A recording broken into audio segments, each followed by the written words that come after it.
나이 이제 곧 환갑. 참 많은 일을 겪었다면 겪었고 이제는 희노애락이라는 것도 겪었다고 말할 수 있는 나이가 된 것 같네요. 환갑이 되어 보니 많은 일들이 스쳐가는데 그중 가장 기억에 남는 일화를 하나 말씀드리려고 해요. 결혼 후 열심히 사는 남편과 덕분에 저 역시 남부러울 것 없이 살았어요. 딸 하나 낳았는데 어찌나 총명하든지 남편과 딸만 있다면 남부러울 게 없는 나날들이었네요. 그 딸이 성인이 되었고 학교를 졸업 후 취업을 하고 나서 저희는 이제서야 노후 준비를 해야 할 것 같다며 남편과 고심 끝에 작은 식당을 알아보고 있었죠. 손맛도 있으니 가게를 해야겠다 싶더라고요.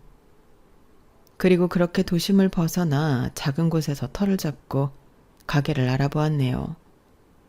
그리고 이것저것을 알아보던 중 적당한 매물 가격으로 나온 식당을 하나 알게 되었죠. 손맛은 기가 막혔던지라 사실 두렵진 않았고 그저 내가 인수해서 열심히 키우면 되겠지라는 생각을 가지고 무작정 사업이라는 것에 뛰어들었어요.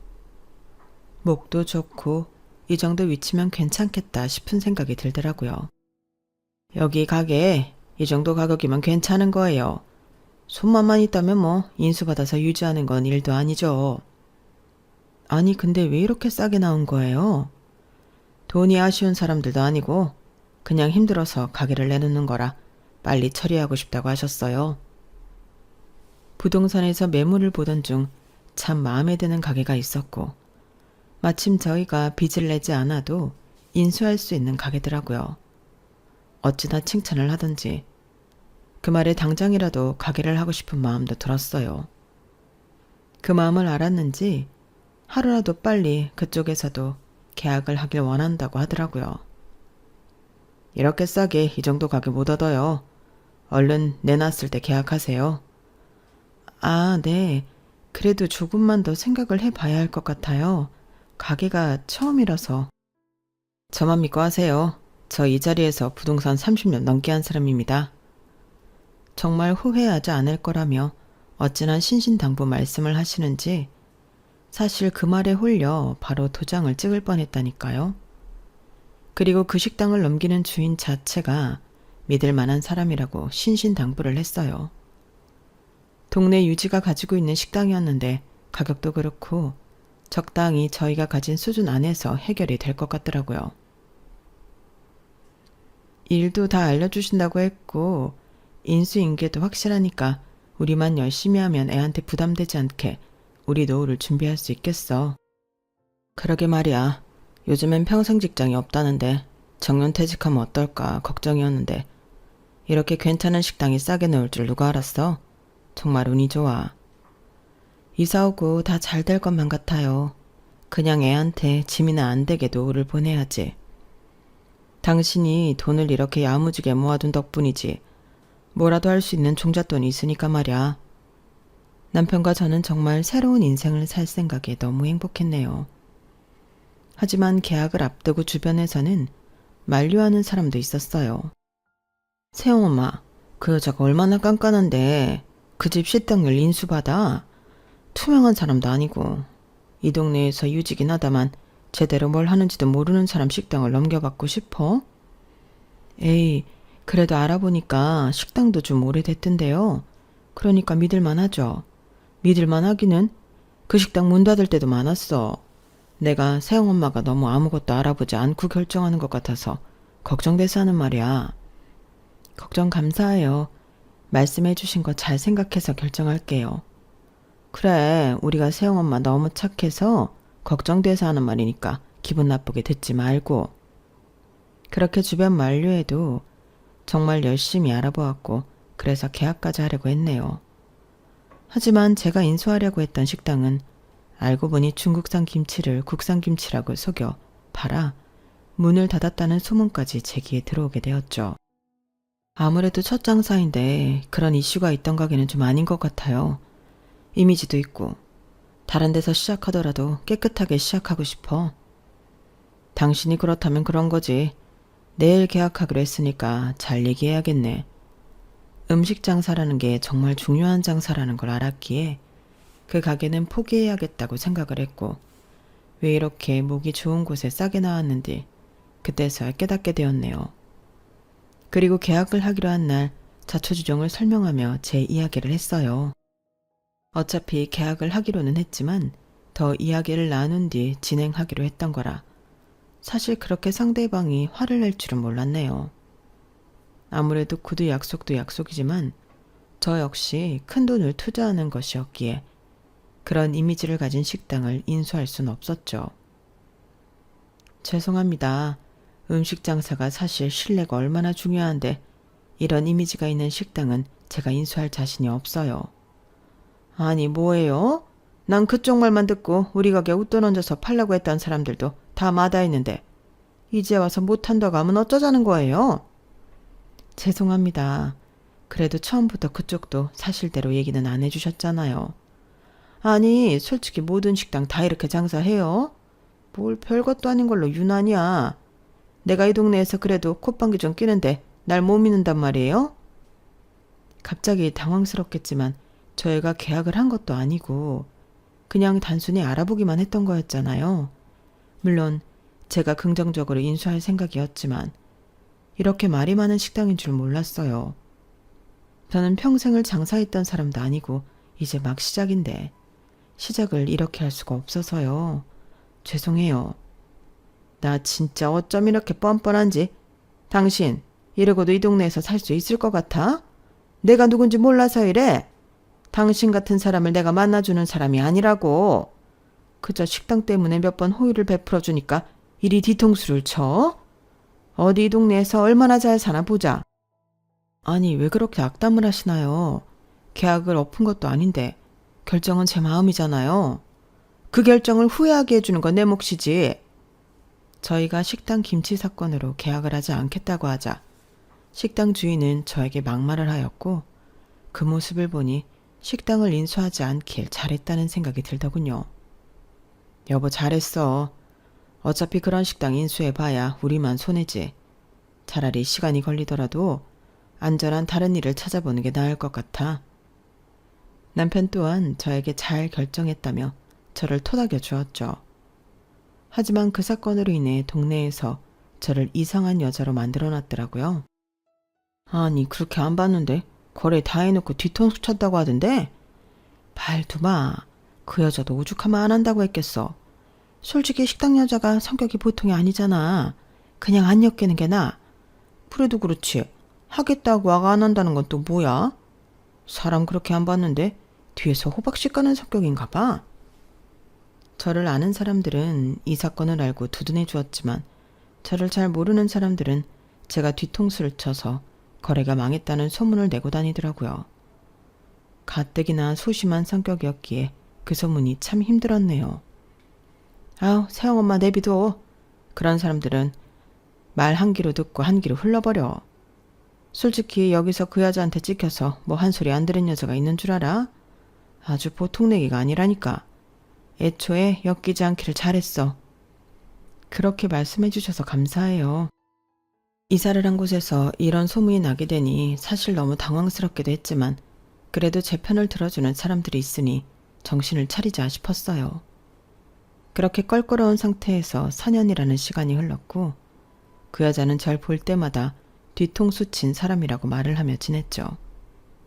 그때마다 해명을 하고 싶은 마음도 굴뚝 같았지만 남들 앞에서 나서는 것도 껄끄러울 것 같고 아니라고 말해도 믿지 않을 사람들이 많았기 때문에 눈 감고 귀 막고 살았어요. 그러다 보니 제 진심을 알고 다가오는 사람들도 덜어 있긴 했죠. 다행히 시간이 지나서 저도 어느덧 무뎌지긴 하더라고요. 그리고 그런 생활 속에 서울로 상경한 제 딸아이가 결혼을 한다며 훤칠한 사윗감을 소개시켜 주었고 너무 기쁜 마음이 들었죠. 엄마, 이미 그 집에는 다 인사드렸고 엄마 아빠만 허락해 주시면 저희 결혼할게요. 그래? 우리야 당연히 환영이지. 안 그래도 너 나이가 있는데 언젠간 결혼하겠지 싶었어.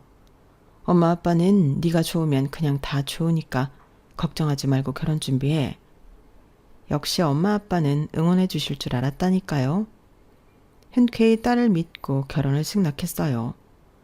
워낙에 똑부러진 딸의 성격을 알았기 때문에 사실 이것저것 코치코치 묻지도 않았어요. 다 큰 성인이니 어련히 알아서 잘 결정했을까 싶은 마음도 들었거든요. 그리고 역시나 사이 될 사람은 예쁘게 말하더군요. 어머님, 제가 세영이한테 잘하겠습니다. 저희 어머니도 딸이 없어서 세영이를 딸처럼 대하실 거예요.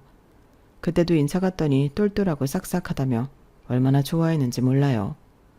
그래, 듣던 중 반가운 소리네. 그렇게 말해줘서 너무 고마워 정말. 아니요, 저한테는 세영이가 가분하죠. 어머님, 아버님이 곱게 키운 세영이 제가 정말 잘해주고 아껴줄게요. 말만으로도 듬직하네. 우리 세영이가 짝이 될 만한 사람을 잘 고른 것 같아서 너무 안심이야. 딸아이의 결혼 준비는 일사천리로 흘러갔어요. 제 딸이 그래도 똑똑하고 앞가림은 뚜렷하게 일어났던지라 사돈들 집에서도 딸아이를 참 많이도 반겼다고 했거든요. 그리하여 고대하던 상견례 날 정말 기염하는 줄 알았네요. 같은 지역에 사돈이 산다는 건 얼핏들어 알고 있었지만 그 사돈이 하필이면 다시는 엮이고 싶지 않았던 사람이었던 거예요. 그 얼굴을 보니 이 일을 어찌해야 할까 눈앞이 그저 깜깜하면서 아무 생각이 들지 않았어요. 하, 참나. 원수는 외나무 다리에서 만난다더니 내 뒤통수 친 여자가 사돈이 될 줄이야? 아, 엄마, 무슨 말씀을 그렇게 하세요? 어머님, 말씀이 지나치시네요. 저희 엄마와 아시는 분인가요? 알다마다. 네 엄마가 내 식당은 간은 제대로 다 보고 나 다른 사람들이랑 계약도 못하게 막아놓고 결국엔 지 편덕에 수틀려서 계약도 안 하고 내 뒤통수 찐 여자다. 내가 그것 때문에 얼마나 손해를 받는 줄 알아? 아주 소문을 얼마나 개떡같이 냈는지. 그 다음에 내 가게를 인수한다는 사람이 없었어. 아니, 말은 바로 하셔야죠. 뒤통수라뇨. 가게에 문제가 많았다는 거 아시면서. 아, 됐어요. 이제 와서 말 꺼내면 뭐합니까? 어차피 자식들을 나눠 가질 입장에서 솔직히 나는 그쪽 진짜 마음에 안 들지만 우리 며느리는 마음에 드니까 내가 이 정도 하는 거예요. 어머님, 죄송합니다. 얘는 네가 왜 죄송하니? 죄송할 사람은 따로 있는데 말이야. 너무 황당했고 이 결혼을 시켜야 하나 싶었지만 딸아이의 어쩔 줄 몰라 하는 표정을 보니 참아야겠다 싶었어요. 어머님, 일단 고정하시고 두 분 사이에 오해가 있는 것 같으니 나중에 천천히 말씀 나누는 게 좋겠어요. 어쩜 사람 마음대로 되는 게 없다지만 어떻게 하필이면 이런 데서 마주할 줄이야. 뭐 저한테 할 말 있나요? 어쨌든 아까 말씀은 지나간 저희의 인연으로 우리 애들 갈라놓지 말자는 말 같은데 그럼 말 갈아하셨으면 하네요. 아주 혼자 우왔더시 정말. 사돈되는 사람은 제 말에 비아냥거렸지만 사위가 어찌나 분위기를 띄우려고 하는지 그날은 그렇게 당황스럽게 넘어갔네요. 엄마, 일단 좋은 날이잖아요. 내가 이럴 줄 알았어? 내가 그때 얼마나 마음고생한 거 알면서. 아, 어쨌든 이왕 이렇게 된 거 뭐 저도 마음 많이 풀려고 할 테니까 그쪽도, 아니 사돈대 신랑만도 마음 푸셨으면 하네요. 딸아이라 결혼을 한다고 하면 그게 어떤 사람이라고 해도 딸아이를 믿고 지지해줄 마음은 있었지만 이렇게 악연인 집과 사돈이 될 생각을 하니 사실 결혼부터 말리고 싶은 생각이 들었어요. 차라리 아무것도 없는 사람이라면 괜찮다 싶을 정도였죠. 그날은 밥이 코로 들어가는지 입으로 들어가는지 몰랐고 제 남편과 예비 사이가 분위기를 계속 띄우는 시간이 흘러갔어요. 저도 저지만 제 딸아이 표정을 보니 계속해서 어쩔 줄 몰라 하는 표정을 지으며 식은땀까지 흘리더라고요. 그리고 집에 가는 도중 남편이 말을 꺼내더라고요. 이 결혼 꼭 시켜야 하나? 당신 그 여자 때문에 마음고생한 것도 많은데. 그러게 말이에요. 여자 성질이 보통이 아닌데 우리 세영이가 견딜 수 있을지 모르겠어요 정말. 세영이 사실 우리가 키웠지만 정말 잘 자랐잖아. 그런 집에 시집 보내고 싶지가 않아. 남편이 이렇게 말할 정도였네요. 그렇게 저희가 고민을 하고 있을 때 다음날 딸아이가 찾아왔더라고요. 본인도 얼마나 고민을 많이 했던지 눈밑이 퀭해서는 저희를 보고 힘들게 입을 열었어요. 그 모습을 보니 부모로서 어떻게 마음이 약해지지 않을 수가 있나요? 아무런 말도 없이 딸아이에게 밥도 해먹이고 과일도 잘라주고 있는데 입을 떼더라고요. 엄마, 나 그 사람 정말 사랑해. 그리고 어머님 나한테는 진짜 잘해주셔. 어머님이랑 엄마가 그런 과거가 있다고 하지만 어머님도 이제는 그 얘기 안 꺼내겠다고 나랑 약속하셨고 엄마도 속상하겠지만 한 번만 봐주면 안 될까? 세영아, 무작정 반대하는 게 아니라 그냥 조금 더 만나보다가 결정하는 게 어떨까? 솔직히 엄마는 그런 사람이랑 네가 가족이 된다는 게 너무 걱정돼. 어머님 진짜 좋으신 분이야, 엄마. 그날도 어머님이 실수하신 것 같다며 그러셨어. 글쎄, 엄마는 잘 모르겠다. 내가 진짜 잘 사는 거 보여줄게. 어차피 결혼은 어머님이랑 하는 것도 아니잖아.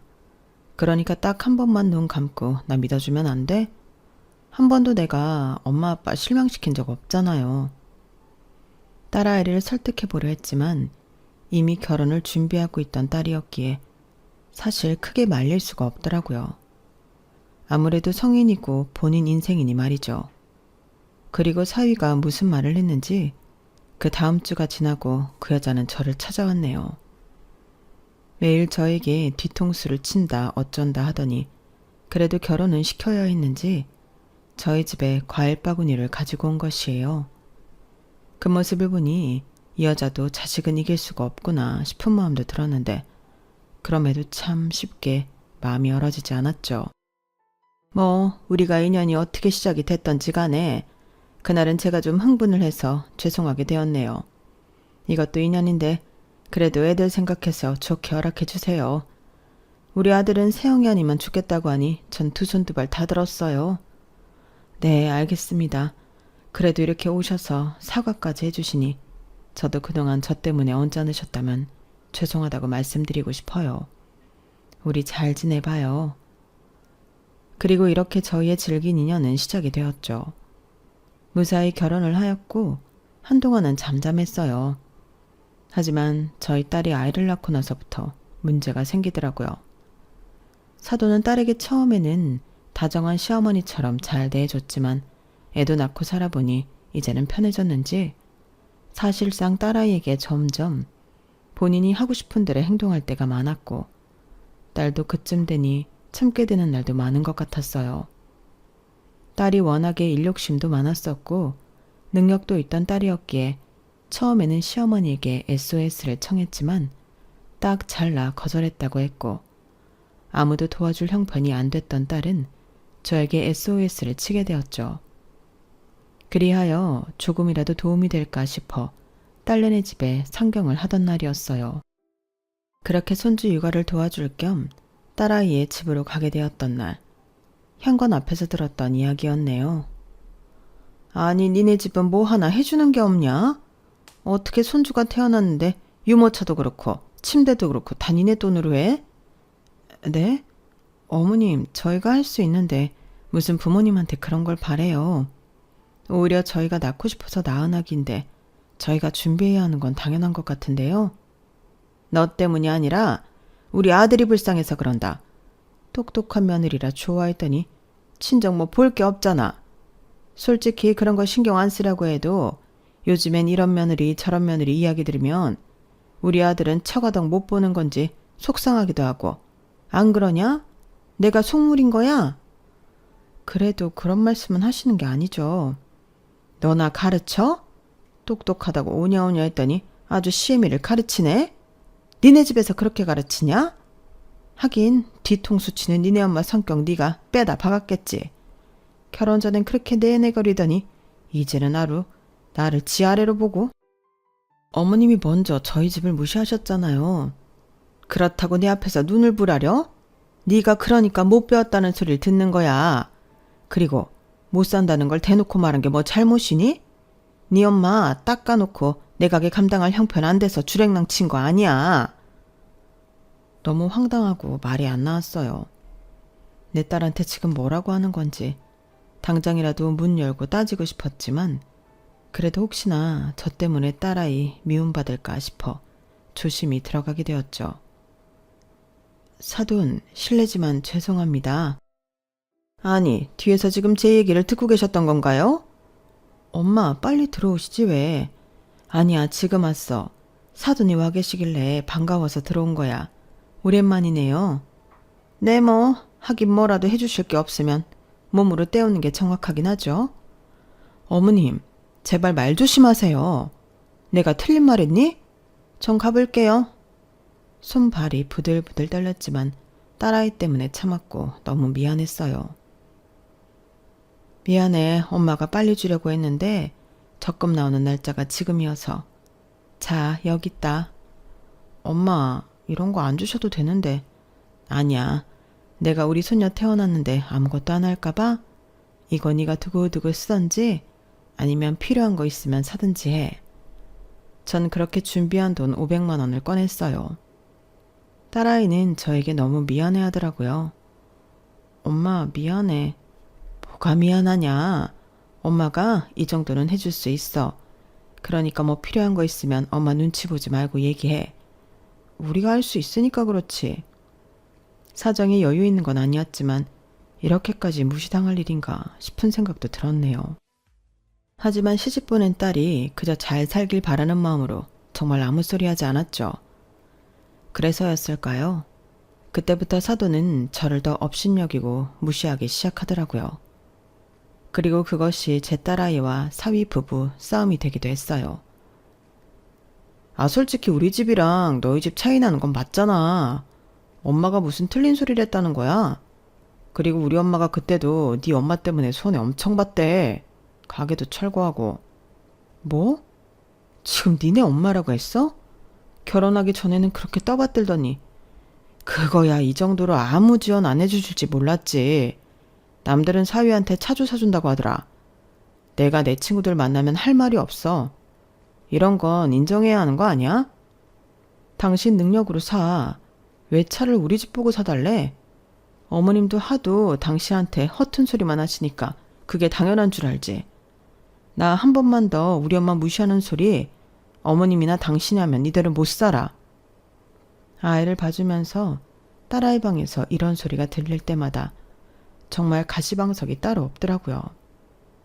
괜히 결혼시켰다는 마음도 들었지만 그때는 여유 있지 않아도 부족하지 않는 이 삶에 그저 감사하며 살았던 게 미련했던 건가 싶은 생각도 들었죠.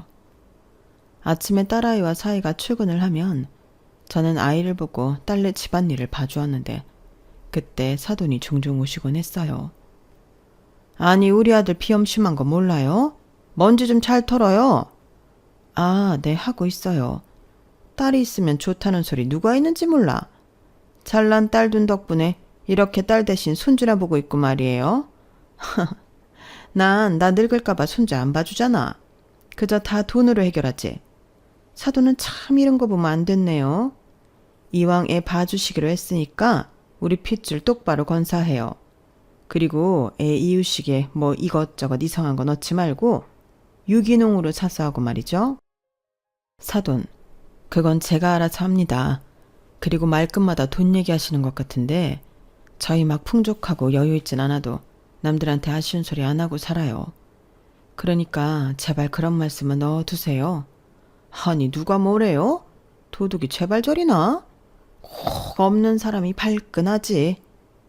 한 번은 머리채라도 잡고 흔들어 볼까 싶었지만 뒷일은 어떡하나 싶기도 하고 잘난 딸, 괜히 친정엄마 때문에 가정 파탄 났다는 소리까지 들을까봐 싶어 꾸역꾸역 참았어요. 하지만 저한테 그러는 건 참아도 딸한테 그러는 것까지는 못 참겠더라고요. 하루 종일 가지도 않고 제가 살림하고 애 보는 걸 뒤에서 감시하더니 딸이 퇴근하고 오자마자 막말을 하였어요. 네 엄마 애를 어떻게 보는 줄 아냐? 이유식도 요즘엔 큐브 이유식 한다는데 죽으로 대충 만들어서 먹이고 아기 목욕도 내가 10분 이상 시키지 말라고 했는데 탕에 담가가지고 놀게 하고. 정말 이래도 되는 거니? 너 어디 한번 말해봐라. 그게 뭐 어때서요. 엄마 고생했어요. 그리고 엄마도 저 그렇게 하고 키우셨어요. 근데 저 건강하고 똑똑하잖아요. 뭐가 문제죠? 뭐야? 내 손녀랑 너랑 같아? 뭐가 달라요? 우리 집안이 어떤 집안인데 너랑 비교해? 솔직히 너 가난한 집에서 공부 좀 해서 좋은 회사 들어가서 일하는 건 알겠다만 우리같이 애초에 귀족 집안에 갖다 댈게 되니? 니네 엄마 성격이야 뒤통수 치는 성격 뻔하고 너도 솔직히 닮았을 거 아니야. 어머님이야말로 바른 말 하셔야죠.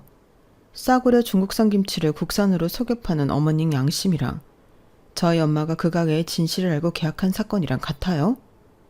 양심이 있으시면 제발 이런 말 꺼내지 마세요. 어머님만 우스운 꼴이니까. 뭐? 이게 진짜 똥인지 된장인지 구분 못하지? 그만하세요. 제 딸이 뭘 그리 잘못했다고 퇴근하고 온 애를 붙잡고 그럽니까? 누구 뭐 사위가 100% 마음에 들어서 가만히 있는 줄 알아요?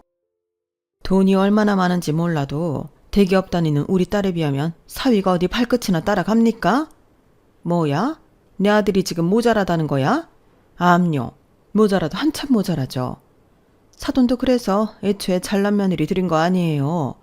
아들이 모자란 거 아니까 며느리라도 똑똑한 며느리 들어야겠다는 심보 아니냐고요.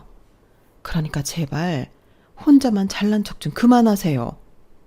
나 원참 이런 말 처음 들어보네.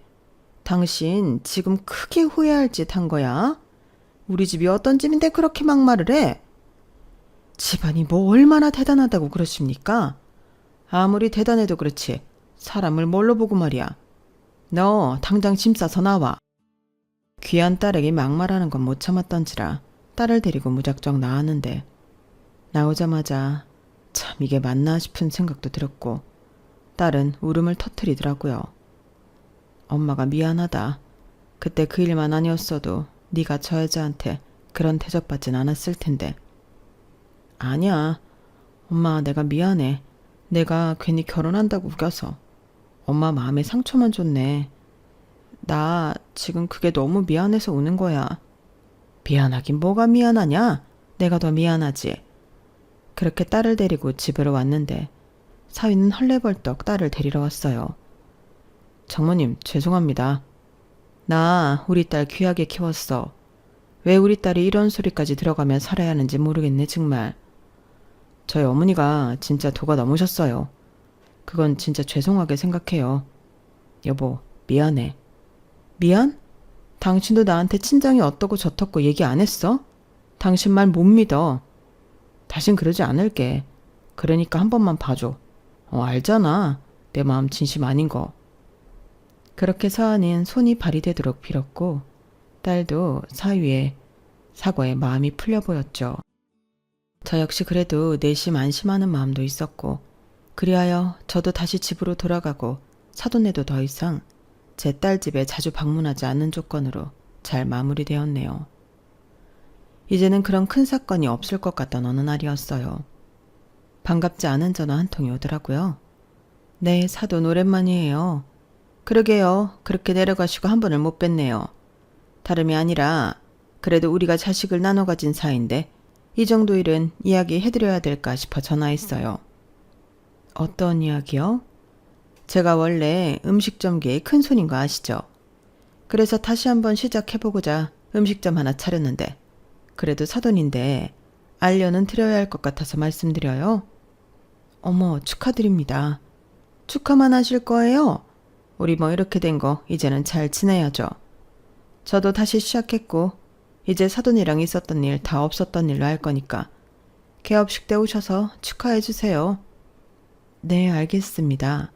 기대할게요. 원래도 음식점을 했던 사돈이었기에 사실 음식점을 다시 한다는 건 이상한 일이 아니었어요. 그랬기에 당연히 아무렇지 않게 이 기회로 그간 묵혔던 감정도 서로 내리고 좋게 지내보자라는 생각이 들기도 했네요. 딸아이가 사위와 잘 지내기로 한 이상 저 역시 좋은 마음을 갖고 싶었거든요. 그래도 개업한다고 이렇게 연락이 왔네요. 사돈도 내심 이제 앙금을 풀고 잘 지내고 싶은가 봐요. 그러겠지. 애들이 사내 못 사내 하는 거 보니까 당신이라도 잘 지내야겠다고 생각했을 거야. 그러니까 당신도 묵은 감정 다 풀고 애들만 생각해. 그래야죠. 그래도 개업하신다는데 허환이랑 축하금 준비해서 갈까 봐요. 그래야지. 남편과도 의논을 하고 좋은 마음을 가지려고도 노력했어요. 그렇게 사돈의 식당 개업일이 되었고 저흰 제일 빠르게 발송되는 화환을 보내고 나서야 방문을 했네요. 하지만 들어가자 제 딸이 앞치마를 메고 식당 일을 하고 있는 걸 보게 되었어요. 사돈 오셨어요? 이게 집안 큰일인데 며느리가 당연히 도와야죠. 그래서 시켰어요. 앞으로 주말마다 도와줘야 하는데 할 수 있지? 네? 식당 일을요? 그럼요. 요즘 인건비도 비싼데 당연히 가족이 도와야죠. 아, 그러지 말고 사돈도 오신 김에 저희 좀 도와요. 네? 당황할 새도 없이 저에게 고무장갑을 주며 설거지를 하라고 하더라고요. 제가 설마 공짜로 부리겠어요? 그 나이에 어디서 일당 5만 원을 받습니까? 얼른 들어가서 설거지 좀 해주세요. 가족 좋다는 게 뭐예요? 아니, 그래도 이건 아니죠. 황당할 틈도 없이 제가 거절 의사를 비쳤네요. 그럼 뭐 며느리 시켜야지 별 수 있나요? 그 말을 끝으로 저를 주방으로 밀어넣는 사돈이었고 너무 황당했지만 딸의 간절한 눈빛을 보고 있자니 어쩔 수 없이 주방에 들어가 설거지를 하였어요. 첫 단추부터 정말 단단히 잘못 깨워졌구나 싶어 한탄스러울 지경이었네요. 그리고 그렇게 울며 겨자 먹기로 12시간을 일하고 나서였어요. 어느덧 영업시간은 끝이 났고 사돈은 얄밉게 한 소리 하더라고요. 여기 5만 원. 솔직히 가족이라 공짜로 해줄 수도 있지만 어디 정이 그래요? 내가 그래도 돈 좀 넣었어요. 그래도 그 나이에 이렇게 돈 버니까 좋죠? 사돈도 식당 하고 싶어서 제 가게 인수하려 했던 거잖아요. 연습 삼아 슬슬 앞으로 가게에 나와서 저한테 일 좀 배우고 용돈벌이나 하세요. 참. 정말 할 말이 없어서 입을 다물게 되었네요. 그리고 딸아이는 결심했다는 저를 데리고 집으로 가더라고요. 그날 많은 이야기를 하고 싶었지만 다리가 퉁퉁 붓고 너무 힘이 들어 바로 떡 쉬신 후 잠이 들었는데 다음 날 딸이 통쾌하게 거실에서 웃고 있는 거예요. 너 괜찮아? 무슨 일 있어? 김서방은 어쩌고 이렇게 집에 와 있는 거야? 김서방은 무슨? 엄마, 나 이혼할 거야. 뭐? 그리고 나 절대 가만 안 있어. 이거 봐. 딸이 보여준 내역은 가게 곳곳에서 보인 위생관리가 엉망인 사진들이었고 그 사진을 모두 보건소에 제보하고 있던 모습들이었어요. 엄마, 내가 왜 어제 엄마가 그렇게 고생하는 거 보고 가만히 있었는 줄 알아? 이러려고 가만히 있었던 거야. 우리 집 무시하는 거 나 절대 못 참지. 한 번은 넘어갔지만 두 번은 못 참아. 어머님이 그러시더라. 김서방이 나한테 무릎 꿇고 싹싹 빈 날 절대 가만 안 있을 거라고 말이야. 딸이 해준 얘기는 가관이더라고요. 결혼 전부터 저희 집을 업신여기던 사돈은 본인 아들이 제 딸에게 다시는 안 그러겠다고 싹싹 비는 모습을 보이자 화를 참지 못했고 딸이 없는 줄 알고 아들에게 더 큰 치욕을 줄 거라며 막말을 했다고 했어요. 네가 뭘 잘못했다고 걔한테 빌어빌기는 이혼하자고 하면 하면 될 것이지. 엄마는 왜 내 가정을 파탄내려고 해요? 솔직히 장모님이 뭔 잘못이 있다고 엄마가 식당에서 원산지 속이고 판매한 게 잘못인 거지. 그러니까 제발 우리 가정 그만 좀 파탄내요. 뭐? 우리 집안이 귀족집인데 그깟 벌어지 집안 딸한테 벌벌 기어야 해? 그리고 원산지 그까짓 거 속인 게 뭘 그리 잘못했다고. 내가 남기려던 식당까지 철거하게 만드냐고. 나 절대 안 참아. 넌 가만히 있어. 그 여자 코를 납작하게 할 테니까. 사돈은 작정하고 저 개업식에 초대했고 제 딸 앞에서 저에게 치욕을 준 것이에요. 그리고 똑똑했던 딸은 그걸 참는 듯 하였지만 이렇게 뒤에서 큰 그림을 그리고 있었죠. 정말 이 모든 걸 보고 나니 저 역시 웃음이 절로 나오더라고요. 딸은 이를 갈며 시어머니가 시킨 식당 일을 아무런 불평 없이 했으며 그 식당 일을 하는 와중 역시나 원산지를 속인 것들과 위생 상태가 엉망인 곳들을 찾아 싹 다 사진을 찍어두었어요. 심지어 불법 체류자를 쓴 종업원들까지 싹 다 고발을 하였던 거죠. 동네 유지였던 사돈네 가게는 그렇게 개업한 지 10일도 안 돼서 보건위생 단속에 걸려 가게는 문을 닫아야 했고 이런 일이 한두 번이 아니었기에 사돈은 결국 경찰 조사까지 받게 되었네요. 일이 이렇게 되자 사위는 난리를 떨어댔어요. 너 어떻게 우리 엄마한테 이렇게 가혹할 수가 있어? 어? 그래도 엄마인데 나랑 이혼할 생각은 아니지? 아니, 너랑 이혼할 거야. 그동안 네 엄마가 우리 엄마 무시하고 막말할 때 솔직히 너도 동조했잖아. 이제 와서 이혼한다고 울고불고 난리치니. 그때 빌었지? 이미 늦었어. 난 그때부터 너랑 이혼 준비를 차근차근 했거든. 아이도 데려와야 하고 더 확실하게 하고 싶었기 때문에 참았던 거야. 근데 역시나 네 엄마는 네가 나한테 빌었다고 하니까 바로 우리 엄마 엿먹을 생각부터 하더라. 나 그렇게 바보 아니야. 우리 엄마 아빠가 공들여 키웠는데 내가 왜 이러고 살겠어.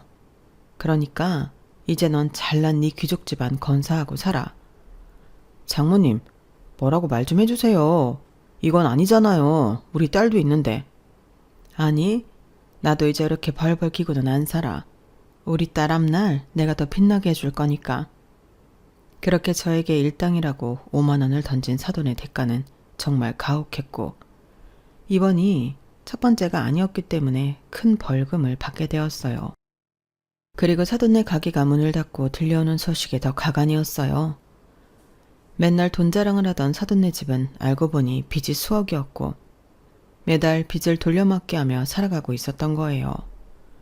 겉으로는 번지르르 꾸미고 살았지만 속 알맹이는 아무것도 없는 집안이었던 거죠. 그래서 그렇게 모든 사람들한테 들키지 않으려고 센 척을 하며 살았나 싶기도 한 게 사돈의 모든 것들은 다 거짓이었어요. 사돈의 거짓말에 돈을 꿔준 사람들도 이미 한 트럭이 넘었거든요. 그리고 무리해서 100평 가게를 개업한 사돈네 가게는 있는 돈 없는 돈을 끌어다가 만든 가게였고 투자까지 거액을 받아 시작한 가게였더라고요. 사돈, 제발 우리 며느리 좀 설득해 주세요. 네? 이혼한다고 그러잖아요, 지금. 이 시엠이 콩밥을 먹인다는데 말이 되는 소리예요? 내가 이 지역에서 콧방귀나 끼는 사람인데 이건 아니잖아요. 콧방귀 같은 소리 하네 진짜. 애초에 모든 게 거짓이었던 사람들 우리가 용서할 것 같아? 그리고 사람 먹는 걸로 그렇게 장난치면 좋아? 그게 가장 큰 죄라고. 알겠어요. 다 알겠으니까 제 말 좀 들어보고 진정 좀 하세요. 그렇다고 이건 아니잖아요. 그리고 우리 아들이 이혼하면 이제 어떻게 살라고 그러는 거예요. 며느리가 대기업에 월급이 한두 푼이 아닌데 지금 그걸 다 포기하라는 거예요? 그렇게 귀족 집안이라고 노래를 불렀으면서 이제 와서 이혼이 아쉽나요? 당신이 주둥이 놀린 대로 흘러가는 거니까. 그리고 남은 인생 반성하고 살아요. 사돈은 절규했고 그렇게 제 딸은 이혼 소송을 준비했어요. 끝까지 이혼을 하지 않겠다는 사위 때문에 말이죠. 이렇게 지저분하게 끝내진 말자. 그래도 한때 같이 살았는데 난 그래도 당신이 우리 집안만 욕보이지 않았다면 이렇게까지 하진 않았을 거야. 하지만 당신은 나중에는 어머님과 한통속으로 우리 집을 멸시하고 무시했지. 그러니까 당신이 하는 행동 대가 다 치르는 거야. 제발 세영아, 이러지 마. 우리 딸이 불쌍하지도 않아? 불쌍하니까 이혼하지. 당신같이 한 입으로 두말하는 사람을 아빠로 여겨갈 수 없잖아. 그리고 어머님이랑 다신 엮이고 싶지도 않아. 우리 집을 얼마나 무시했으면 본인이 개업한 가게에 우리 엄마 보고 설거지를 하라고 해? 진짜 지나가던 개들이 놀랄 소리지. 이거 솔직히 TV에 나올 일이야. 그건 내가 미안해. 장모님이 가게 같은 거 하시고 싶어 했으니까 엄마는 좋은 뜻으로 그런 건데 좋은 뜻으로 그런 거라고? 그래서 5만 원 던지면서 조롱했니? 나 당신이 아무리 말해도 절대 용서 안 되고 당신 엄마 이해 못해. 그러니까 법대로 하자. 우리 혼인 파탄은 다 당신네 가족 때문이니까. 사위는 빌었지만 딸은 절대 받아들여주지 않았고 결국 둘은 이혼 소송을 했어요. 다행인 건 능력이 좋았던 딸이었기에 친권과 양육권을 가지고 올 수 있었고 매번 시어머니에게 들은 폭언이 이혼의 귀책 사유가 되어 이혼도 쉽사리 결정이 되었죠. 그리고 사돈은 이 지역에서 이제는 입만 열면 뻥쟁이에 한 번도 아니고 2번이나 음식 가지고 장난을 친 아주 나쁜 사람이 되었어요. 내가 그럴 줄 알았어. 그때도 원산지 속여 팔더니 이제는 아주 위생이 엉망이었다며? 아니, 그날 간 사람들 배탈이나 안 났으면 몰라. 아주 싼 재료만 사다가 그렇게 비싸게 팔아놓고 반찬들도 다 재활용했대. 진짜 미친 거 아니야? 어떻게 먹을 걸로 사람이 그러냐. 아주 천벌을 받아야지. 내 말이 그때도 왜 새형네가 뒤통수 친 게 아니라 애초에 가게 팔 때 저런 말도 없이 포장만 잔뜩 해가지고 팔려고 했던 거였대. 외지 사람이라 몰랐지 뭐야. 이제서야 우리가 새형네한테 오해를 푸네. 어쨌든 아주 꼴 보기 싫었는데 잘 됐어. 이제는 다시 이 동네에서 절대 가게 같은 거 내지도 못하게 해야지. 가게 이제 못 낼걸? 아마 돈도 없이 이제 길거리에 나앉게 생겼대. 그렇게 사돈은 동네 유지에서 모든 돈과 가게를 잃은 빚쟁이 아줌마가 되었어요. 이렇게 되니 저에게 진정으로 미안한 척을 하는 사돈이었죠. 저 이제 진짜 다 잃었어요. 이번엔 진짜 잘해보고 싶었는데 가게도 잃고 지금 빚도 어마어마해서 개인 회상 알아보고 있는 중이에요. 근데요? 사돈, 저 한 번만 도와주면 안 될까요? 그래도 우리가 사돈이었는데 저 딱 천세 찍고 할돌만 꺼주면 제가 진짜 찍소리도 안 하고 살게요. 귀족 집안이라면서 이럴 때 돈이 없어요? 알잖아요. 저 투자도 무리하게 하고 가게도 한번 망했던지라 다 빚이었던 거. 제발요. 그러게 진실되게 살았어야죠. 사람들이 먹는 걸 가지고 그렇게 못되게 구니 이렇게 벌을 받는 거예요. 남들한테 속인 만큼 본인이 한 죄 달게 받고 알아서 희생을 하든지 파산을 하든지 하세요. 그래도 한 번만요. 네? 제가 무릎이라도 꿇고 빌게요. 제 인생 이렇게 끝날 수는 없다고요. 그러게 거짓된 삶을 살지 마셨어야죠. 제가 다 반성합니다. 그러니까 한 번만. 아니요. 앞으로 두고두고 더 반성하세요. 그렇게 사돈은 절규했네요. 그리고 저희는 동네를 떠나 원래 살던 동네에 작은 아파트를 얻었고 딸과 합가를 하였어요. 생각해보니 그 동네에서는 참 좋은 일보다는 항상 마음이 무거웠던 일만 있었거든요. 딸은 열심히 일을 하고 저는 열심히 딸을 위해 손녀를 봐주었네요. 그런 일이 있었지만 그래도 속은 뻥 뚫린 기분이었어요. 늘 그 집안에서 딸이 어떤 대접을 받을까 전전긍긍 걱정을 하였는데 이제는 그런 걱정 하지 않아도 되고 우리 딸이 하고자 하는 걸 제가 서포트도 해줄 수 있다고 생각했거든요. 그리고 이혼 소송이 다 마무리된 어느 날 딸이 그러더라고요. 엄마, 작은 가게 하나 하세요. 뭐? 됐어. 우리 국민연금 나오는 것도 있고 가게는 우리 운명이 아니야. 아니야. 엄마 진짜 잘할 수 있을 거야. 딸이 내민 통장이었어요. 됐어, 너도. 너 이제 살면서 돈 들어갈 데가 얼마나 많은 줄 알아? 엄마가 집 정리하고 나오면서 나한테 준 돈도 있잖아. 나 진짜 돈 많아. 그동안 엄마 아빠가 이렇게 나 키워줬는데 이 정도는 아무것도 아니야. 한사코 거절을 했지만 딸은 통장을 건넸어요. 그리고 남편과 저희는 고심 끝에 그 통장을 고사했고 제가 모은 작은 돈과 대출을 이용하여 동네 아파트 상가에 작은 반찬 가게를 열었네요. 그리고 딸이 준 돈은 그대로 묵혀두었어요. 사실 늘 작은 가게를 하고 싶었던 건 제 꿈이기도 했고 제가 이뤄나가야 할 것이라고 생각했기에 제 힘으로 하고 싶은 마음이 컸거든요. 그리고 막상 실행에 옮기자 참 뿌듯한 생각도 들었죠. 엄마, 이걸로 하시라니까. 맡아두고 있을게. 마음만으로도 고마워, 우리 딸. 딸은 이혼했지만 정말 씩씩하게 살아갔고 저희 역시 손녀에게 최선을 다하고 있어요. 그 덕분에 손녀는 정말 밝게 자라고 있고 운이 좋았던 덕분인지 반찬 가게는 동네에서 소문이 나서 눈코 뜰 수 없는 바쁜 하루를 지내고 있죠. 주말에는 딸과 손녀와 함께 온전히 시간을 보내고 평일이면 손녀의 픽업과 제 가게를 운영하는데 참 행복하다 싶네요. 당신이 그래도 이렇게 늦게나마 활력도 찾고 그 좋아하는 음식 만지는 일을 하게 되어서 보기가 좋네. 당신 덕분이에요. 당신이 그래도 나 바쁠 때 애기도 많이 봐주고 하잖아. 고마워요. 고맙긴. 평생 자기가 내 뒷바라지 했으니 이제는 내가 뒷바라지 해야지. 집안일은 걱정 말고 당신은 당신 하고 싶은 거 해요. 당신이 나를 평생 내조한 만큼 나도 당신 같지 않겠지만 나름 최선을 다할 테니까. 늦게나마 당신 가게 차려서 이렇게 열심히 일하는 거 축하해. 남편은 늦게나마 가게를 시작한 저를 참 많이도 응원해 주었고 가족들의 응원 덕분인지 진짜로 힘이 되더라고요. 그리고 제 이름을 걸고 하는 반찬 가게라서 그런지 정말 깨끗하고 사람들이 먹을 수 있는 먹거리를 만들고 있어요. 한 번은 딸에게 이혼을 해서 마음이 안 좋지 않냐고 하니 이렇게 말해주더라고요. 엄마, 난 인생을 배웠어. 그리고 우리 딸이 있으니 너무 행복해. 그리고 더욱 열심히 살 동기부여가 되기도 했고 그러니까 내 걱정은 말아요. 걱정을 시키지 않으려고 한 말이겠지만 늘 씩씩한 딸이었기에 지금도 잘 믿고 있어요. 그리고 제가 할 일은 그런 딸에게 짐이 되지 않고 딸이 힘들 때 뒤돌아볼 수 있는 작은 언덕이 되고자 하는 거예요.